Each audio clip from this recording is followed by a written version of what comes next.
Hello and welcome back to BS Rugby, and England have won at Twickenham, beating Wales by 23 points to 19 in the Six Nations. Here is my review and my reaction to the game. As always, if you go on to enjoy this video, massively appreciate if you could like the video.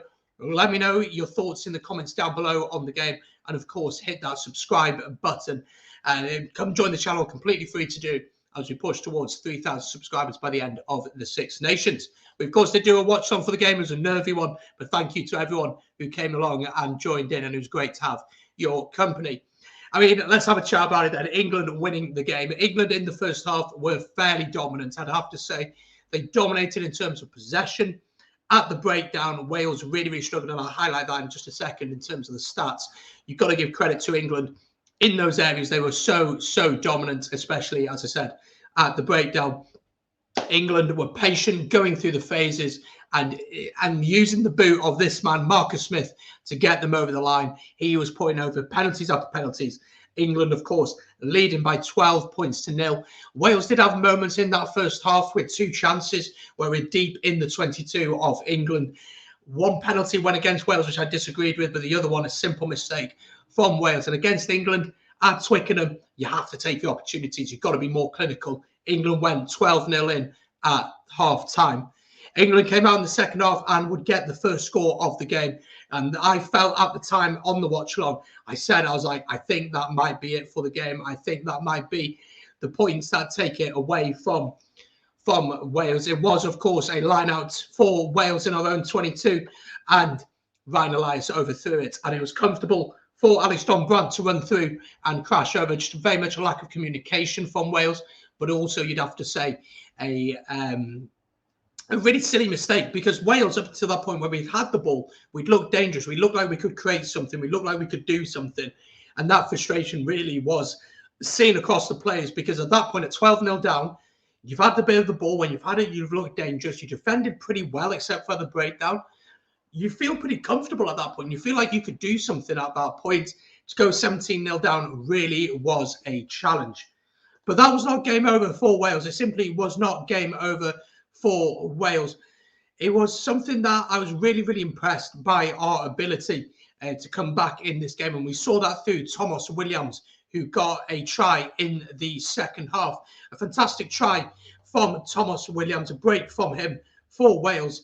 And it is this man, of course it is. It is Josh Adams, who in the corner finishes. Thomas Williams fires it out to Bigger out to Josh Adams, who crashes over to give Wales a 5 points on the board. At that point, it's 17 points to 5.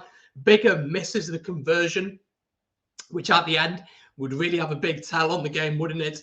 But Wales showing their ability to create opportunities and to get tries, something that over the last couple of games in the Six Nations, we've struggled to do so. But we have seen that we can now create them opportunities.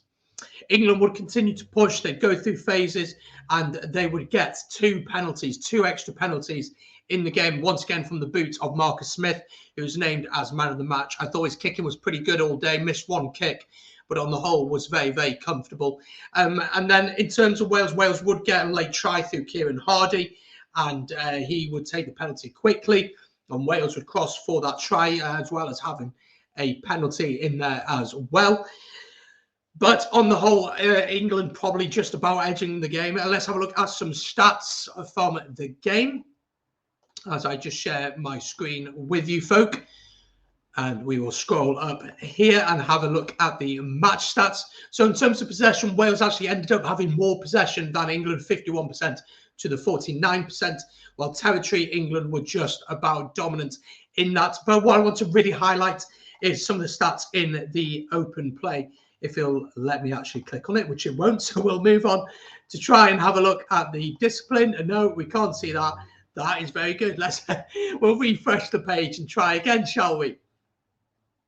As we try and look at these, there we go. Lovely stuff. Always professional as always. If we have a look at the penalties conceded, 13 penalties conceded each. So discipline did go from England towards the latter stages of the game, but Wales penalised at the breakdown 8 times. 8 times penalised at the breakdown. and just simply was not good enough in that area. Maro Itoje was an absolute nightmare all day. I thought Don Brandt was really good at the breakdown and was just able to slow the Welsh ball down, get those turnovers when needed, and just be able to slow Wales down when they needed to do that. They were just absolutely brilliant at that all day. In terms of the standout players from the game, Marcus Smith got man of the match, and I think that probably was the right decision. In terms of Wales, I thought Alex Cuthbert was fantastic all afternoon. I thought he was brilliant. He carried the ball so well. He looked dangerous with ball in hand, and I thought he was our most dangerous player. Josh Adams obviously got his try. I thought Thomas Williams played really, really well, sped the game up. But in the end, we just left ourselves a little bit too much to do in this game. Of course, England next up.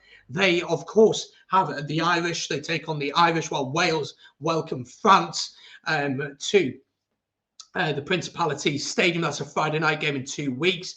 Again, that's going to be a really tough game, especially after seeing what France did against Scotland. England will head over to the Aviva.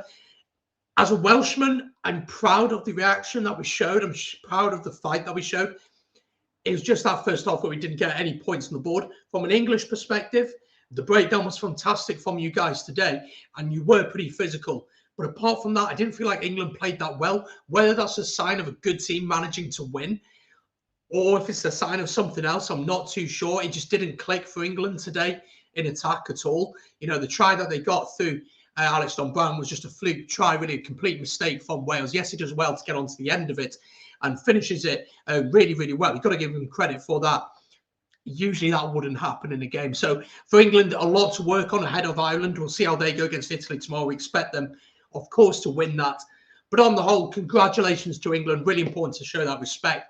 Congratulations to England on a win. They still have hopes in this Six Nations, of course, and they will be looking to try and upset France over the course of the rest of the competition. For Wales, that's pretty much the hopes of winning the competition completely gone now. Focus will turn to France, which is going to be such a difficult game, and then you have Italy to finish off the Six Nations as well. But I'll be really eager to hear your thoughts in the comments down below. This is just a quick reaction to the game. Leave a like, of course, if you have enjoyed, and hit that subscribe button. It'd be massively appreciated if you could do that. As I said, we're trying to hit 3,000 subscribers by the end of the Six Nations, and it's completely free to do. With your help, we can do it. Anyway, I'm going to leave it there. Thank you very much for watching. Take it easy. And I'll see you tomorrow for the Ireland against Italy watch along live from 245 with kickoff at 3 p.m. See you then. My voice is going. See you.